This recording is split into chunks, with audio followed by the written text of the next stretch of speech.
कर्क यानी कैंसर राशि की, भाई जुलाई का महीना आपके लिए कुदरत के बड़े वरदान से खुल रहा है। अब क्या कुदरत का वरदान है? वो है बृहस्पति का आपकी राशि से गोचर। 12 साल में एक बार ये योग बनता है और आपकी ज़िंदगी में ये बन रहा है। यानी देवों के देव जो देवगुरु बृहस्पति हैं, ये अपनी पूरी सबसे जो ऊंची पोजीशन होती है ना, उसमें सीधे आपकी राशि में बैठे हुए हैं। मतलब कि एक इनविजिबल कवच, एक सुरक्षा चक्र, कि मेरा हाथ किसी ने थाम रखा है, मेरे आसपास कोई घेरा है, डिवाइन घेरा है जो मुझे बचा रहा है। वो ऐसा भरोसा पूरे महीना आपके साथ चलने वाला है। तो इस महीने में आपके आसपास जितनी मर्जी भसड़ मचे, जितनी मर्जी हलचल मचे, क्योंकि हलचल तो मचेगी, क्योंकि सूर्य और बाकी ग्रह भी ठीक इस वक्त आपकी राशि के इर्द गिर्द जमा हो रखे हैं। तो एक चीज़ आपको अंदर से याद रखनी है कि यू आर नॉट अलोन, आप अकेले नहीं हो। और इस समय में जो भी हो रहा है ना, उसमें आपका बहुत ज़्यादा भला छिपा हुआ है। मे बी आपको अजीब सा लगे कि यार इस चीज़ में कौन सा मेरा भला हो सकता है, लेकिन आप जब 4 महीने बाद पीछे मुड़ के देखेंगे ना, यही चेन ऑफ इवेंट्स आपका भला करेंगी। और यहाँ पे एक और चीज़ है, क्योंकि सब कुछ आपकी राशि के आसपास ही घट रहा है ना, तो इसलिए इमोशनली ये महीना बड़ा अजीब सा होने वाला है। छोटी छोटी बातें दिल पे लगेंगी, एक दिन आसमान पे, दूसरे दिन ज़मीन पे रहोगे। और कई बार क्या है कि बिना किसी वजह के इमोशनल हो जाना, यार तेरी बात मेरे दिल पे लगी है।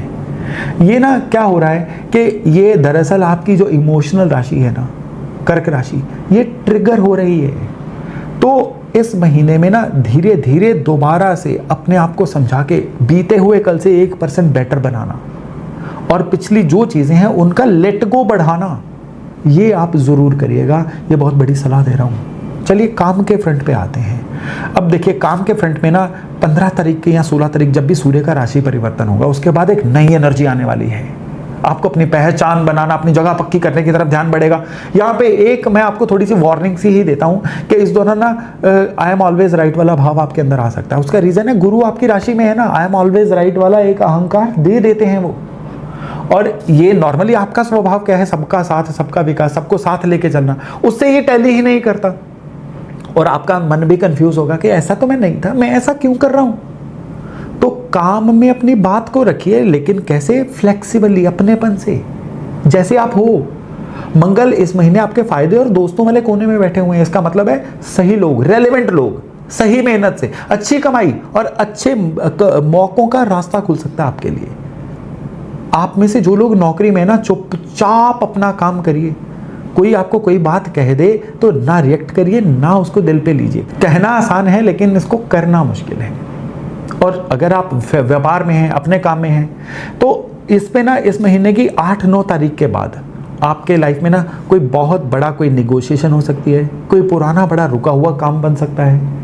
तो आप इस महीने में कुछ भी बड़ा होगा ना, उस मौके को समझिए कि ये मौका बड़ी देर बाद आया है, और उस मौके को लपकने की करिएगा, क्योंकि फ़ायदा चारों तरफ मुझे आपके दिख रहा है। पैसे में क्या है कि आप दिल से खर्च करते हो, आप सोच के बुद्धि से खर्च नहीं करते हो। आप परिवार के लिए खर्च करोगे, बच्चों के लिए खर्च करोगे, किसी को अपने को खुश करने के लिए खर्च करोगे, या जब मन उदास होता है तो खुद को बहलाने के लिए भी खर्च करते हो। बड़ी प्यारी आदत है। लेकिन क्या है कि इस महीने में शुरुआत से ही करीबन 4 तारीख के बाद आपके घर और बोलचाल से जुड़े हुए खर्चे बढ़ेंगे। किसी से गलत वायदा कर दिया, उससे खर्चा पड़ गया। परिवार में से कोई ऐसा खर्चा आन पड़ा जिसके लिए आप तैयार नहीं थे, तो खर्च ज़रूर करिए, लेकिन थोड़ा सा हिसाब। और कोई बड़ा उधार या लोन जब तक ज़रूरी ना हो इस महीने टाल दीजिए। और कोई आपसे पैसा मांगे जहाँ आपको लगता है कि फंस सकता है, तो बड़ा प्यारा आसन दे रहा हूँ, गर्दन दाएं बाएं हिलाएं, यानी मना करना सीखिए, फ़ायदे में रहोगे। और रिश्तों की बात करो ना, तो इस महीने में मन, क्योंकि आपको पता है बड़ा इमोशनल रहेगा, इसलिए सबसे बड़ी सीख क्या है कि दिल पे मत ले यार। ये पक्की बात को रोज़ 10 बार अपने लिए बोल लीजिए। सामने वाले ने जो कहा हो सकता है उसका वो मतलब नहीं था जो आपने समझ लिया।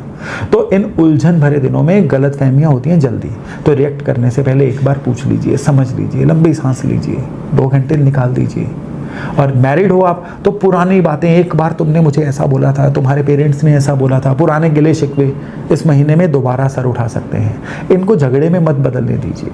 इनको सुलझाने के लिए जो आपके अंदर की बुद्धि विवेक है ना, उसको आजमाइए, क्योंकि इसमें गुरु आपकी राशि में है ना, तो गुरु का साथ आपकी खूब मदद करने वाला है। और अगर आप हो सिंगल तो आपका दिल किसी की तरफ अट्रैक्ट भी हो सकता है, लेकिन कुछ रियलिटीज देके सहम भी सकता है। इसलिए जल्दबाजी मत करिए।